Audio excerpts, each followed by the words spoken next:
Awesome. Yeah, is that working? It is. I'm going to hang up the phone, okay? Yeah, good idea. All right, cool beats. Yes, frame my shot a little better here. All right, cool. Yeah. So do we just want to start from the top, basically? Yes, if you don't mind, tell everybody who you are and why we're talking. Yeah, absolutely. So, hello, my name is Chance. I work for a company called Second City in Chicago. My uncle, I don't know if many of you know him, is Tony DeFilippo, and I'm staying with him and his family right now, our family, I guess, during this wild time that we're all facing together. And just because everything I love about Chicago is sort of the pause button's been hit. So Yes, we're exactly. yeah, we're hoping to get everything, back up and going. But in the meantime, I'm just eating his food. So That's the best. That's the best. yeah, absolutely. So today I just wanted to, I understand that your guys' whole sort of platform is switching over for the time being to a lot of phone calls, online, virtual sort of things like that. Yes. And so talking a little bit about sort of what I have to offer just to start. So Second City, we are sort of the foremost like sketch comedy, theater and training center in the world.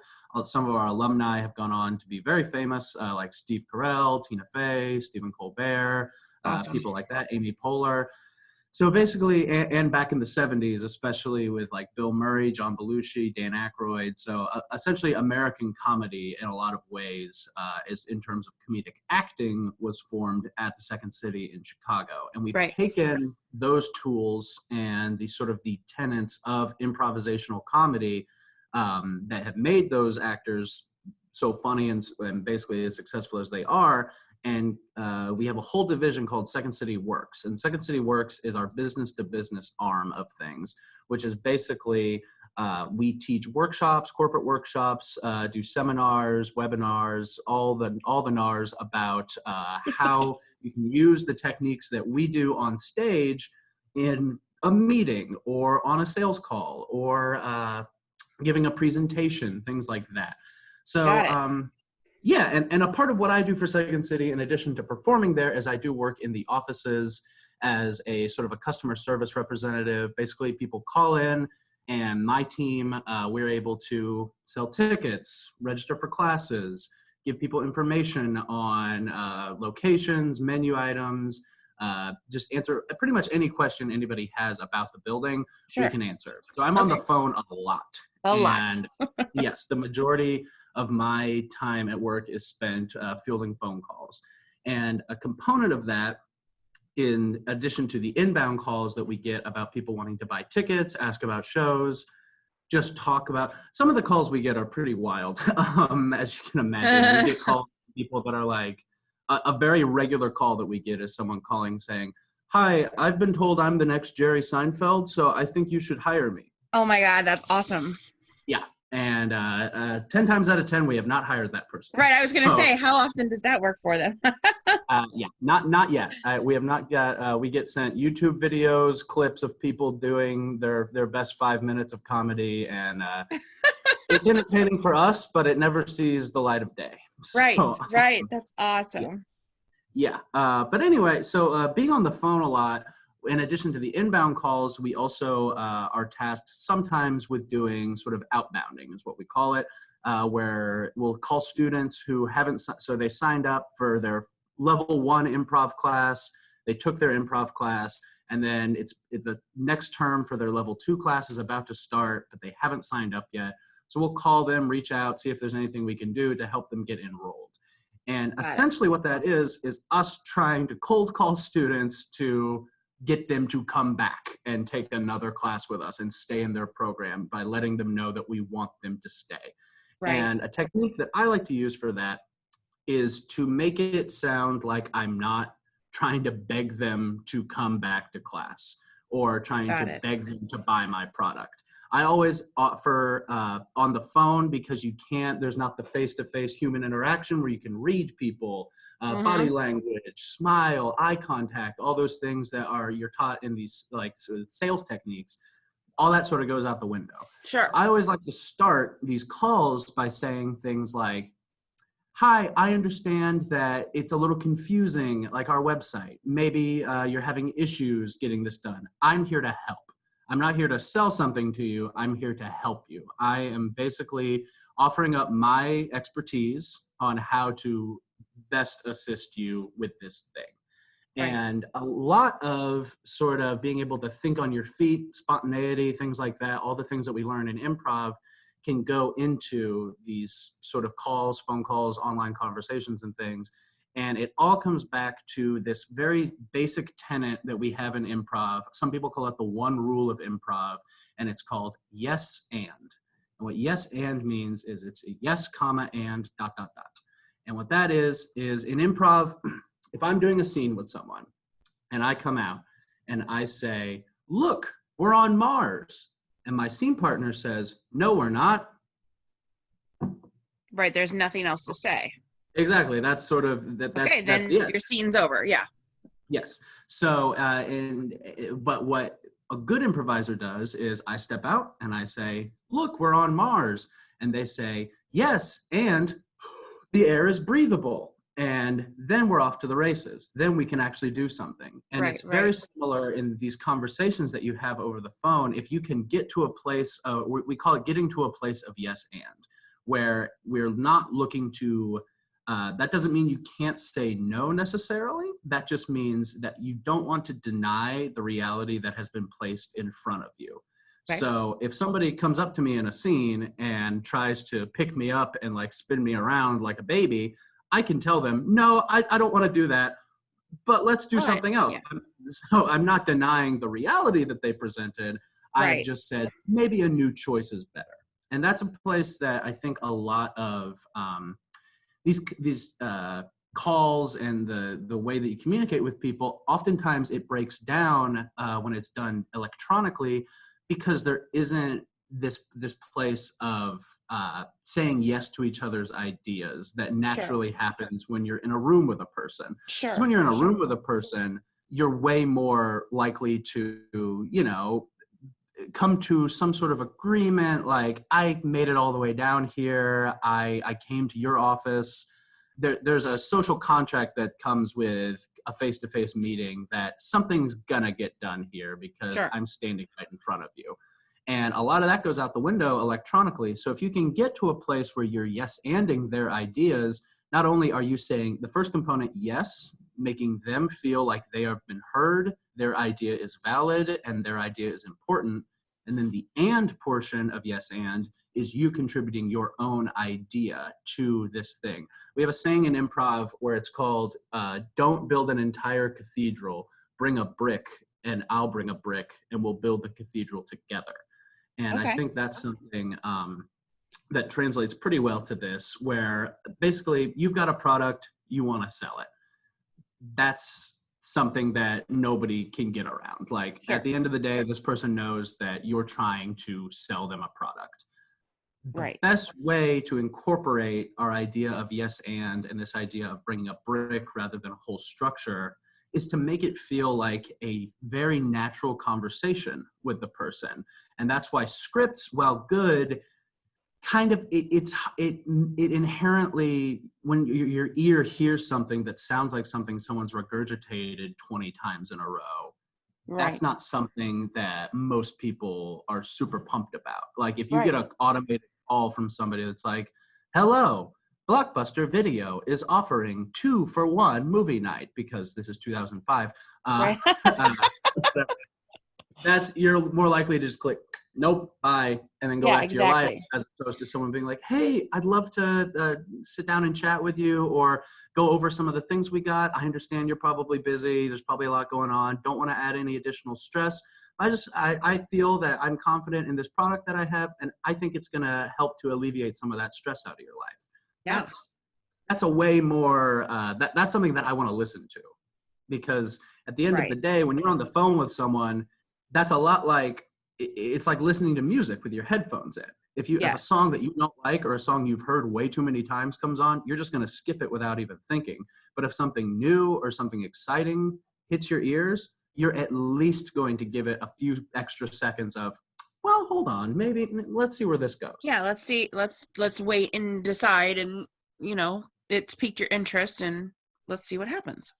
Yeah, see, I think scripts are really good in terms of like statistics, numbers, information that it all back up what you're saying. I Sure. don't think you should lead with a script. I think a script you should essentially think of it as a script is to a salesperson as weightlifting is to a football player. The football Okay. player is going to go out and catch a pass, block a kick, intercept something. That's them playing instinctively. That's what you should be as a salesperson, going off your instincts, your personality, those things. Sure. The stats and the information that you have in your back pocket, that's you in the gym making sure you're still in shape. You Right. want Right. to be able to stay sharp on what you're offering and stay up on everything. But at the end of the day, it's all about you. It's all about your personality and be able to connect with another human being in an authentic way that doesn't sound like you're just calling them to say that the IRS has audited you and the sheriff is coming and you have to give me your credit card number right now. Absolutely. And that's exactly what we train on, is that rapport is the number one thing that we do. It's all about rapport, like, trust, and then they buy. So it's just that transference of skills from our face to face, making those relationships with our gatekeepers and our decision makers. How do we transfer that into a phone conversation? Because I think they're providing us with the scripts. We Mm-hmm. understand the importance of rapport, but it's developing that rapport through the phone. Right. Yeah, I think a big part of that, for me at least, is trying to strike that balance of not wanting to waste this person's time and Mm-hmm. also really pushing and advocating for your own idea. You have to Okay. believe in the idea that you have, and that comes across through the phone right away. If you go in already thinking that you're doing this person a disservice, that's not good. That's not Right. a good place to start from, obviously. But if you can go into a phone call with this idea of, hey, I understand, I'm sorry if I'm catching you at a bad time. Hope this is a cool time to talk, but I just want to let you know we've got this, this, and this. If you have any other questions or any information, I'm happy to answer them. How are you doing today? Things like that. Just those very simple, asking someone how they're doing today. We're all going through a very shared experience right now. It's a very Yes. unique time where this is a very shared experience. Every American has been affected by this. So Right. it's not a fun thing to talk about, but it's how me and my friends have started all of our conversations is, Right. how are you holding up? How are things doing right now? You want to Right. make the person, because when you're talking to someone on the phone, it's so easy for them to see you as just their phone in their hand, not Sure. a human being. So you want to overcommit, honestly, with the humanity of your conversation. Set the business aside maybe at the first like minute of your call, 30 seconds to a minute, and just check in with this person as another human being who's also going through this thing where they can't go to their favorite restaurant. They can't go to the mall and buy a new pair of shoes right now. It's a very Right. weird time. And I think Yes. it's a unique opportunity to be able to connect, and people are wanting human connection. I was walking around Tony's neighborhood yesterday. I go on these walks because I live in Chicago and we walk everywhere. I don't even own a car and I haven't been walking nearly as much, Right. and I don't want to lose all my walking cardio. And while we're staying, separate and not walking Yes. up, shaking people's hands, hugging, just a wave and a smile does more for my day than I ever thought it would in I this day agree. and age. We went to the store, just like, you got to go and get groceries, because at some point, you got to do that. And I came home and I was talking to my husband about it, and I was like, there were so many people giving me dirty looks, like wary looks, like you have cooties or something, and Mm-hmm. then you get that one or two people that will smile at you, and then it's a genuine smile in a moment that I'm like, okay, the world has not gone to total destruction. Yeah. There are still kind people out here, and you're right, people want that connection, just to have somebody. Do you actually care, and are you actually a friendly person? Are we actually looking out for somebody else, or is it just, we've gone to hell in a handbasket here? So Right. Yeah. And I think what you just said, like we still have time for these genuine connections and time for caring, because that's something that everybody has in abundance right now is Yes. time. Like it's Yes. uncertain times for sure, but we're staring down, April 30th is when they're going to give us the go ahead, Right. hopefully to be able to go back outside. So right now I was talking to Tony about this the other day, is the benefit of being able to do these phone conversations and phone calls with potential like leads and things is it's also a numbers game, and there's really no you can get to. So let's say in a day, driving around trying to go to in-person meetings with these HR people and whatnot, you can get maybe 3 in 4, like Right. if you're Right. speeding between buildings.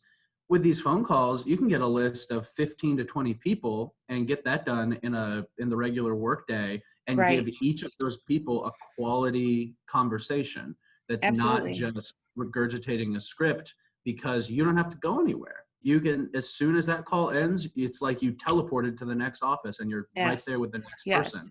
So that's something that I would definitely stress, is trying to not see this as, well, it is a numbers game, obviously. Like the more calls you can make, the higher the possibility is to close a sale.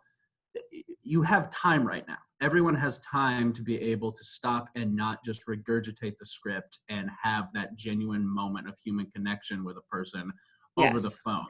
And especially with your product, the thing that you guys are selling right now, I know very little about the insurance world. I bug my doctor's administrative assistant every time I go in. I'm like, now let me ask you something. I pay this much a week. Why do I still owe you $800? Right. And that's health insurance, which is, I understand, is different. But it's a game where this is something that is in the back of people's minds right now, is being Yeah. able to, like, wow, this is a great moment of that shows our mortality as human beings. Like, Yes. and so we don't want to be like exploitive with this, Right. and be fear mongers of, well, you better sign up for a life insurance policy Right. because who Right. knows, time's ticking. Look, the Prime Minister of the UK, he got sick. Anybody can get sick. Right. Tom Hanks got sick, which I've heard he's better now, which Yes. gives me Yes. a lot He's of okay. Yeah. hope. Him and Rita, yeah. I actually know his wife. We did a video sketch that she was sort of a part of. She's a very sweet lady. Name That's drop. so cool. Name drop. I like that. I Uh, like that. that's all I've got left is my name. I've lost everything.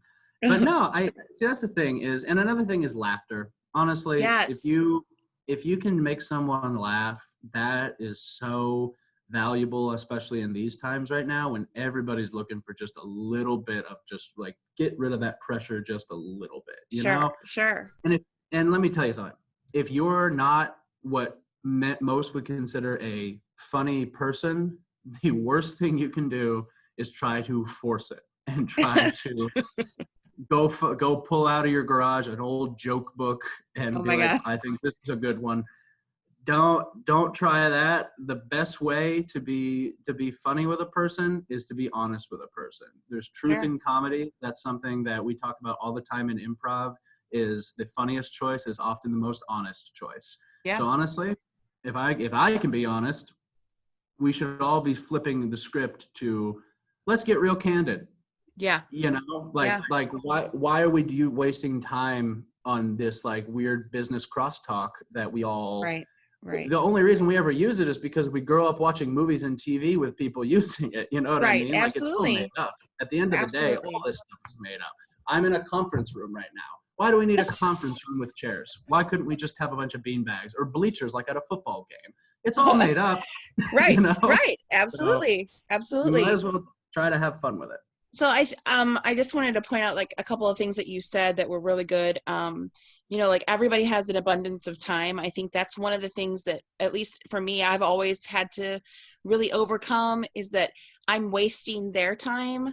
And I've heard Tony say that so many times, like, you're not wasting their time. You are a business owner too. You are on the same level as them.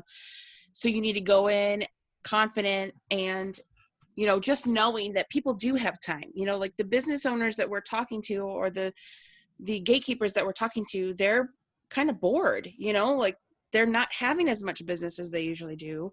And having that genuine conversation, while it makes you uncomfortable when you're first starting, I think that that's where the success is going to come from. Just really getting to know somebody and having a conversation, whether it's over the phone or, just being nice and kind. So I guess what I want to ask you is, what are some tips for somebody that's like, okay, whenever I was first doing my walk-ins in person, I felt like I was going to throw up. And so I had to really think about, okay, this is my stage training. I'm going to put on a performance and I'm going to be this different character so I can step outside of myself and my insecurity. What are some tips for somebody that, um, hasn't had that opportunity? What can you do to help boost their confidence for that phone call, at least to get them started so they feel, once they've done it a few times, then they'll be better about it. But how do we get outside of that box, that comfort zone right away? Yeah, totally. I'd say right off the bat is recognize, hey, it's just a phone call, you know? It Right. is a phone call, and if they don't like you, the worst thing they can do is hang up. True. True. Easy as that. They're not going to call security and have you thrown out of their office. They're not going to, drag you out of the building, kicking and screaming. It's a very, you can make it as a relaxing environment as you want it to be, because it's just that. It's a phone call and there's going to be another one. You know Yeah. what? Like, you have to accept that you don't, that you will fail at Yes. some point. This is a learning curve for everybody. Sure. Failure is so important because it's the only way we grow. Right. So you just have to work up that be confident in your preparation. And the preparation is, like I was talking about with the weightlifting and the football metaphor, Yes. Yes. is your preparation is being solid on your facts with what it is that you're selling. Right. And so that you don't have to be sitting there shakily holding up your script, referencing it every 5 seconds. Right. If you Sure. can have that script already in your head with it off to the side to be able to reference if something skips your mind, Mhm. that is something that is valuable, because now it's you using your own voice and your sort of personality to give out that information rather than reading words off of a page. And that'll just give you a sense of confidence in what you're doing. If you already know what you're talking about Sure. going into it, that's half the battle, is knowing what you want to say. And if you're confident in what you want to say and you've got that half down, the other half is up to your dance partner, is up to the Right. person that you're on the phone with. And you just got to be able to roll with whatever they want to say. Because, Right. like I said, at the end of the day, the worst thing they can do is say, no, thank you, click. Right. Yeah. Right. I love it. It's great. And that is totally what my manager has said. What's the worst that can happen? And literally that's what they said even when I was walking into the business is, what are they going to do, Diana? What are they going to do to you? They're just going to Right. be like, okay, no thanks, and you're going to walk Yeah. out. It's not that big of a deal. So Yeah. That's something that we talk about at improv all the time. Is another saying that we have. We love our sayings. Is follow the fear, because nothing exciting or great or even good for the most part has come from people remaining in their comfort zone. sure. It's literally every great story that we have as human beings is the hero's journey. It's the Luke Skywalker working up the courage to leave his family's farm and go off on an adventure with people he barely knows. Absolutely. It's Frodo from The Lord of the Rings leaving his home to face uncertainty in a scary world. Right. All those great stories, we don't get to that big fancy happy ending without that first step of uncertainty. So if you feel uncomfortable and if you feel afraid of trying something new and going for a new thing, that's a great sign that you're on your way to a very happy ending. I love that. I love your references. That's awesome. You see, you can do some movie drops too. I like that. Yeah, exactly. Yeah, this brain up here, all it was raised by TV. I love it. I love it. Yep. Chance, thank you so much. If you think of anything else that we need, will you either shoot me a text or an email? And I think this is super helpful. I'm gonna send you an invite to our happy hour tomorrow. Mhm. And I know that Tony said that they were doing like a barbecue game night, so you may not be able to make it, but if you wanted to come and, like just touch base and say hey to anybody, we're going to be on the Zoom happy hour. And Yeah, for sure. I have really, really enjoyed talking to you and gotten some really good little tidbits, and hopefully the rest of our staff will agree. But thank you so much for your time. I really, really appreciate it. Yeah, you're very welcome. I'm super happy to help. Yeah, I'm sure we'll talk again here soon. That's awesome. Thanks, Chance. Have a great day today. You're welcome. Have a good one. Bye, Dana. See you later.